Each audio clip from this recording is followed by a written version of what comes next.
Hockley Dark. Okay, so, whoops. I haven't had this beer in a while.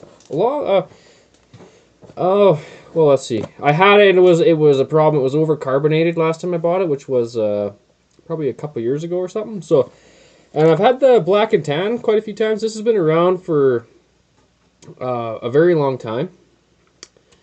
So, like back when all the craft beer we got here was Big Rock, we had Hockley as well. So, this is an Ontario product.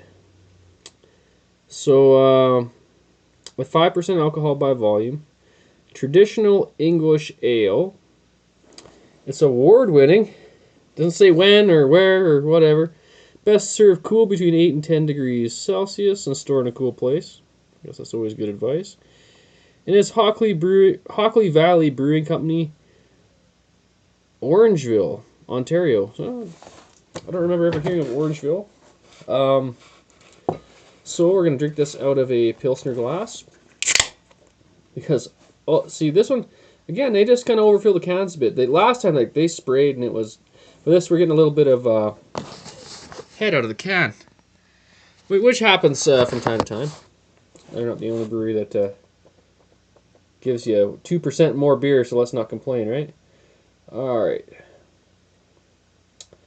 So from what I remember from the Black and Tan, it was okay. And I think I like this one. I bought this one a couple times a couple years ago because I saw it, that they started bringing it in at Liquor Depot. And this is from Andrew Hilton's. It was a pretty good price. Okay, we're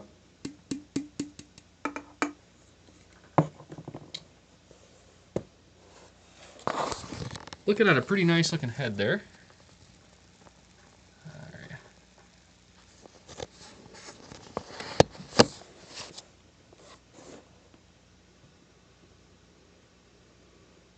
Okay, so smelling some sweetness in there.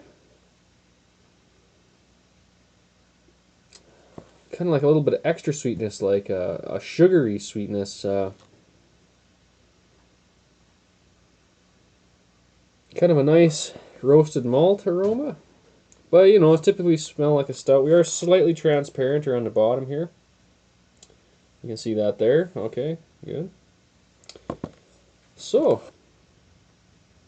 we'll investigate the taste.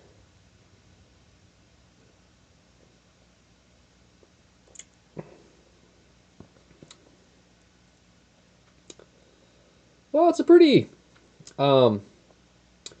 rich kind of, almost like a molasses kind of vibe going on here. Very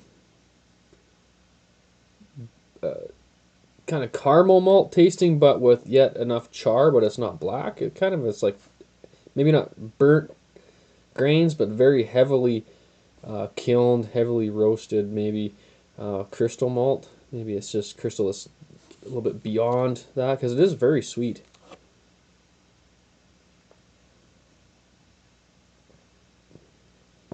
But not. It's tasting kind of like a residual sweetness, but it is kind of dry. It's a really strange kind of. I don't know if I've had anything exactly like this. Huh. Well, I won't say I hate it. I'd say the carbonation is a little bit sporadic. Drinking too many of these might make you a little sick to your stomach because they are it's tasting quite rich. And it reminds me of the bartender's first choice from Innocent Gun. It kind of had that sweetness in the finish, because they finished it with maple syrup, and so it kind of had that lingering kind of greasy, heavy feel in the end. But this is not exactly a sweet beer, I don't think.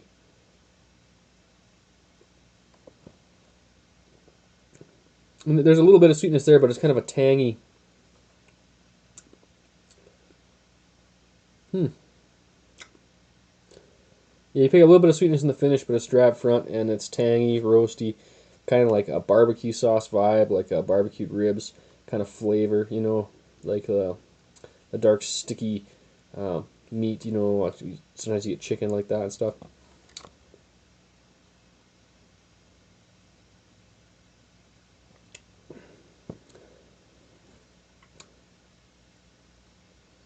Well, I think it's kind of like it's got the right idea, but the flavors are just a little bit. The beer is a little bit shifted in presence, like maybe with the body and the mouthfeel, and even the flavors are. It's like you try to trace a picture, but the picture was just off a little, So it's like the carbonation's a little off. It's pretty close to being quite authentic, I think, but it just kind of is a little bit unique in its own way, I guess. The only thing I'm really complaining about here is the carbonation.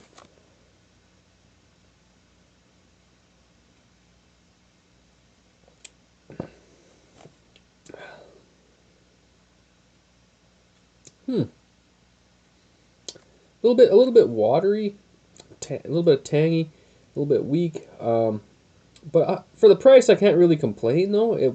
For a single can, a 500 ml, if you're paying like $3 or whatever this was, that's not really that bad up here for something like this. I think it's a beer worth trying, but if you're searching for a very authentic kind of high quality traditional English ale, and there are ones from England that are worse than this, so you may want to check out a different brand or whatever or something. I do really like the aroma, kind of like it's kind of tasting very Old West, it's like kind of thing.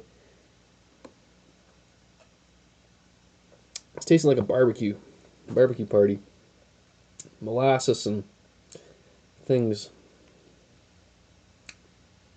Well, I'll just give it a quality rate overall. I'm having a really hard time trying to, because if it's just trying to be a typical brown ale, it's got a really nice kind of thing going for it flavor-wise in the malts. Really lacking any hop presence, so to speak. Like, I think a little bit of Goldings or Fuggles in here or something would really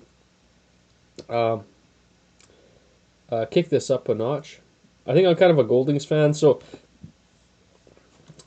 yeah, if you loaded this sucker up with Goldings, it would probably fill the beer right out.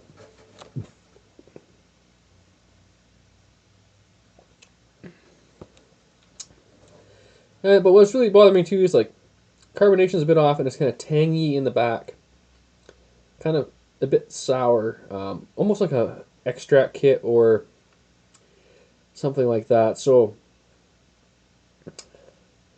not exactly sure what went on, but yeah, definitely could use a shit ton of Goldings in here to try and take care of all that. I don't know what their brewing process is or whatever.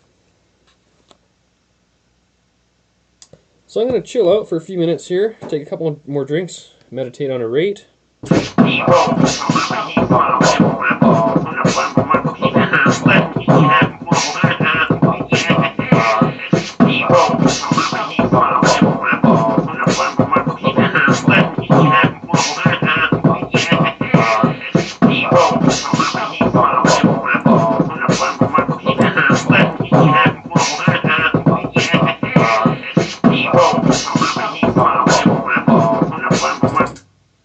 Okay.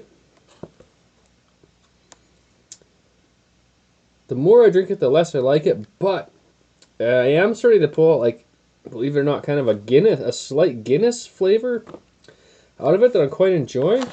But the quality is a bit down, more than like you would think, I think. It's not the worst craft beer by any means I've ever had, but I think I'm going to have to 6.5 it, really, out of 11. Sorry guys, kick her up a notch, get some hops. If you're using extract, stop. Might want to change a couple things. Times have changed since I first started buying Hockley in 1999. So it's 2014 now. I need to step up your game a little bit. It's not just me. Everyone who drinks this is going to think the same thing. So what the hell? Beerzerker! Invest in hops. And I'm out! Yeah!